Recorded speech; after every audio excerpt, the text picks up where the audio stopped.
Magandang morning sa inyong lahat. At muli si Mima Alicia nyo ay nagbabalik ulit para sa ating panibagong video. Alam nyo, saya ng araw ni Mima, no? Abay, dapat lang. Ano yung sabi ni Senator Bato de la Rosa noon? Go ahead, Trillanes! Make my day!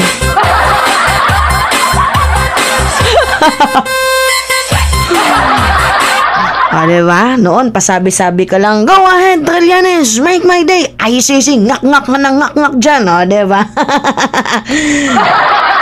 Ngayon, eto na. Mukhang may tinatablan na guys ng takot. Alam nyo kung bakit, mga minamahal? Kasi itong si Albayalde, ang sabi niya, bakit kailangan pang papasukin?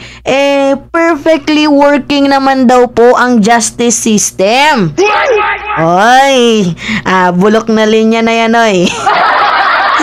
Kung totoong perfectly working ang ako guys, lilinawin ko sa inyo, I'm not against sa ating justice system. Dahil unang-una, it's perfectly working and it's very fine naman. Okay naman kasi tingnan nyo, itong si Dilima, nakalaya, okay naman so far ang justice system natin. But hindi pa din enough. Alam nyo kung bakit, mga minamahal? Kasi kung nag-work talaga ng mabilisan, ng talagang as in agaran, di sana sila digong nakulong na yan. Diba? At saka kailangan talaga natin ang International Criminal Court sa bansang Pilipinas. Malaki po ang magiging role ng ICC para po sa fair and balance na pagsusuri dito nga sa mga kaso sa crime against humanity na ginawa nila former President Duterte sa panahon ng kanyang administrasyon. At alam nyo guys, kung ano yung magandang development na ibabalita ko sa inyo today. Kasi diba kung matatandaan ninyo, galing sa bunganga ni Department of Justice Secretary Boying Rimulya. Diba kung matatandaan ninyo last year, ang sabi niya, kapag pumunta daw ang ICC sa bansang Pilipinas, ay ipapakulong niya daw po ito. Kasi ang sabi niya, wala na daw po tayong jurisdiction, which is totoo. Wala na tayong jurisdiction kasi nag-left na tayo Umalis si Digong kasi kagustuhan ni Digong pero hindi kagustuhan ng Pilipino yun. Ba't may nag-ring na naman? Mamaya na ka magkulkul ba? Diba? So umalis tayo dito nga po sa International Criminal Court dahil gusto ni former President Duterte. Pero hindi niya pwedeng takasan ng kanyang kasalanan from 2016 up to the moment na tayo ay kumalas dito nga sa ICC na kung saan nung panahon yun naganap ang napaka-injustices, inhumane na approach sa war on drugs ni former President Duterte. Diba? So, wala tayong jurisdiction today kasi umalis na tayo. Pero, nung panahon, nung ginaganap yung mga injustices, killings, crime against humanity, etc., blah blah blah, mga patayan na yan, tayo po ay miyembro ng International Criminal Court. So ngayon, ang magandang development kasi, di ba nagsalita itong si Trillanes nga? Ito, pabasa ko nga sa inyo, no? Ito yung sabi ni Trillanes na, kumbaga sabi pa nga ni Bato, ano bang gusto mo, Trillanes? Matagal ko nang naririnigin, wala namang bago. Diba yan yung sabi ni Bato de la Rosa after ng post ni Trillanes. Ito kasi yung post ni Trillanes. Ulitin natin sa inyo, ICC update. The following former and active PNP official are now considered as suspects in the ICC case against Duterte. So, itong 5 taong to, si Bato de la Rosa, Oscar Albayalde, ito, ito kasi yung nandito kasi yung phone ko. Kala nyo may binabasa ako. Wala. Ito kasi yung phone ko. Ipa-flash ko na lang dyan. Kasi ine-edit ko tong video na to. Si Bato de la Rosa, si Oscar Albayalde, Romeo Karamat, si Edebelto Leonardo, pati si Eliazar Mata. Sila po yung mga pinaiimbestigahan po ng ICC. Kasi sila po yung mga pangalang inirereklamo ng mga complainants. Ganito. Ang sabi kasi, hindi naman daw po pwedeng hulihin ng agad-agad, silbihan ng warrant of arrest ng itong mga taong to nang wala pa silang sinasubmit na paliwanag. So, nagiging fair din naman po ang ICC. Kaya nga sabi ko sa inyo, mahalaga ang ICC kasi napaka-fair. Alam nyo kung bakit? Kasi kung dati yung naririnig lang natin is yung side ng mga complainants, 'di ba? Ngayon maririnig na din natin yung side ng mga co-accused, yung mga inaakusahan. So ngayon, ang sabi kasi itong si Trillanes, 'di ba pinangalanan niya na itong mga taong to. Yan. Itong itong ICC na to, gusto pong marinig ang side ng kabilang kubol, which is itong 5 taong to. Kasi nanghingi po ng cooperation ang ICC dito po sa bansang Pilipinas. So, paano natin nasabi? Mamaya ipapanood ko sa inyo sa balita. Kinonfirm din po yan ni Guevara. Kasi napilitan nga lang siyang sabihin yun kasi total nilabas naman daw ni Trillanes, so let it be, magsasalita na din ako ukol dito. So pinaliwanag niya na totoo nanghingi po yung International Criminal Court ng cooperation sa bansang Pilipinas nang sa gayon makuha po yung side ng kabila ng mga akusado na ipagpapaliwanag nila kung ano ba yung ginawa nila, ipapaliwanag nila yung sarili nila. Pero ito yung nagustuhan kong development. Kasi nga 'di ba, kung noon ang sinasabi ni Department of Justice Secretary Boying Rimulya ay pag pumasok ang ICC, papakulong ko sila. 'Di ba ganyan yung sinasabi ni DOJ noon. Ngayon, kinonfirm ni Guevara na hindi naman talaga tayo tutulong pero hindi natin hahayaan at pipigilan silang mag-imbestiga.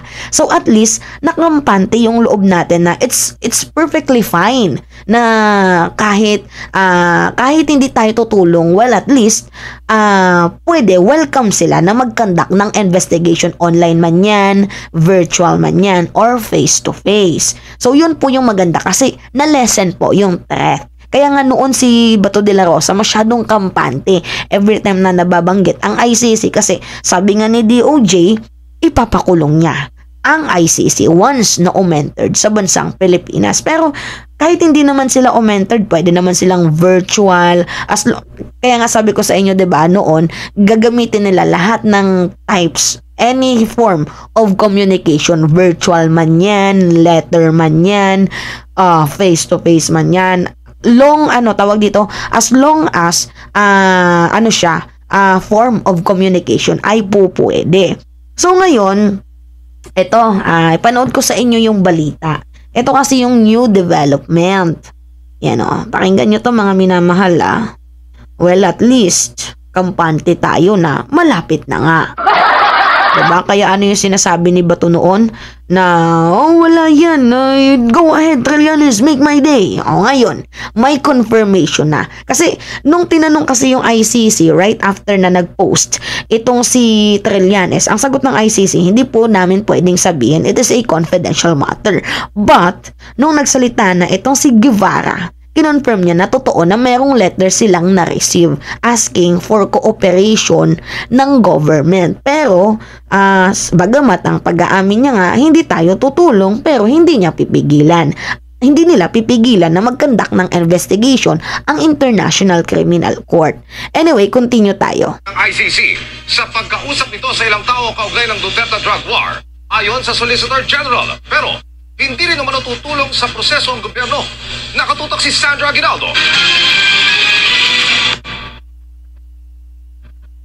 Sa paghahanda ng International Criminal Court o ICC ng kaso laban kay dating Pangulong Rodrigo Duterte at iba pang opisyal na nasa likod ng madugong giyera kontra droga ng kanyang administrasyon, humingi ng tulong ang ICC Office of the Prosecutor sa gobyerno ng Pilipinas para ma-interview ang 5 taong tinukoy nito sa isang komunikasyon. At ayon kay Solicitor General Menardo Guevara, hindi ito pipigilan ng gobyerno ng Pilipinas dahil bahagi ito ng proseso sa pag-apply nila ng warrant of arrest. Yeah. Yun ay kailangan gawin ng prosecutor kasi bago siya mag-apply ng warrant of arrest sa pre-trial chamber ng ICC, kailangan maipakita niya na lahat ng facts ay kanyang inimbestigahan. Whether incriminating or exonerating, dapat mapakita niya na ginawa niyang lahat para mabigyan ng pagkakataon ng lahat ng persons concerned na may paliwanag ang kanilang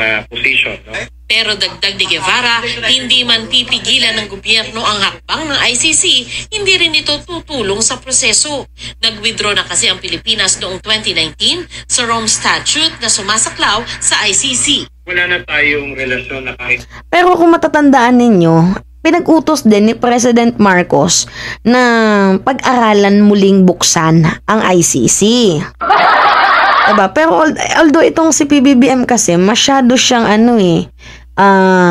playing tactics, 'di ba? Minsan may hindi siya kumakambyo. To the point na yung ginagawa niya is yung merong kurot sa dulo. 'Di ba sasabihin niya, hindi natin nabubulol si Mia. Hindi natin papapasukin ang ICC kasi wala na silang jurisdiction over the country. But kapag kapag complaints kapag kompleto yung papers nila sinusunod naman, abay pwede. 'Di ba may ganong statement si President Marcos? As long as sinusunod nila, may grounds, tama ba? Mayroong basihan, ganyan na susunod naman, pwede naman daw. At saka pinapare-open niya yung muling pagpapamiyembro natin ulit dito sa ICC. Alam nyo, hindi pwede yung yung kunyari na dumating kung sakali yung warrant of arrest. Hindi pwedeng hindi tumanggi dyan ng gobyerno. Hindi pwede yun. Oo, masisira ang image ni PBBM dyan. Hindi siya pwede, although, although pwedeng hindi siya magbigay ng police power, pero hindi niya pwedeng tanggihan ang paghuli ng ICC. Kung hindi man magpapagamit na ang pulis ng gobyerno, pwedeng gamitin ng Interpol. 'Di ba? So, anyway, ito continue tayo. Sa ICC. Kaya kung humihingi sila ng kooperasyon sa atin, wala tayong legal duty na makipag-cooperate sa kanila. Bagamat kung gusto nilang ipagpatuloy ang kanilang investigasyon, ay hindi naman natin mapipigil yon. Hindi sinabi ni Guevara kung sino ang 5 tao na nais makausap ng ICC prosecutor. Pero sinabi ni dating Senador Antonio Trillanes IV sa kanyang social media post na ito ay sina dating PNP Chief at ngayon Senador Bato de la Rosa, dating PNP Chief Oscar Albayalde, dating mga general ng PNP na sina Romeo Caramat Jr., Edelberto Leonardo at Eleazar Mata. Sa dokumentong inilabas ni Trillanes, sinabing mga suspect ang mga ito sa kaso kaugnay sa giyera kontra droga. Sabi ni Albayalde, handa siyang humarap sa investigasyon. Isang malaking sampal po yan sa ating sovereignty at mga sampal din yan sa ating mga justices. No? Dahil meron po tayong batas dito at justice, perfectly functioning judiciary. Justice system dito sa ating... Ano sabi niya? Sabi ni Albayalde, perfectly working justice system, ay? Hakdog. Takot ka lang eh. Diba hindi pa nga nakakapasok, nangangatog ka na. Kaloka. Perfectly working naman daw yung justice system. Bakit pa tayo mag-ICC? Uy, wag kami. Tarantado to. Continue. Habang si Karamat, dinepensahan ng Oplan Tokhang ang anti-drug campaign ng Administrasyong Duterte. In the province of Bulacan, where I was the provincial director, then I could say that the Uplantukang was very successful Success. because there were so many surrenders during that time. Nauna nang sinabi ni Senador De La Rosa Maraming surrenderies, madami ding pinatay. O, ba't di mo sinabi yan? na parang sirang plakang paulit-ulit ang aligasyon sa kanya. Hiningan pa namin ng pahayag sina Mata at Leonardo. Para sa GMA Integrated. Yan po yung bagong development natin, mga minamahal. Na eto na nga, hindi man bagamat tayo makikipag-cooperate, bibigyan ng cooperation ng ICC, pero nakikita nyo naman yung punto na welcome ang Pilipinas na mag-conduct ng investigation, yung International Criminal Court, which is talagang sarap sa damdamin. Bakit masarap? Kasi mukhang malapit na. Malapit na ang pananagutan. Malapit na ang reckoning. Diba? Anyway, diba? Nag-gets nyo naman nato si Mima, no? So, yun lamang po guys, it's me again, si Mima Alicia nyo, at nagbabalik muli para sa ating panibagong video.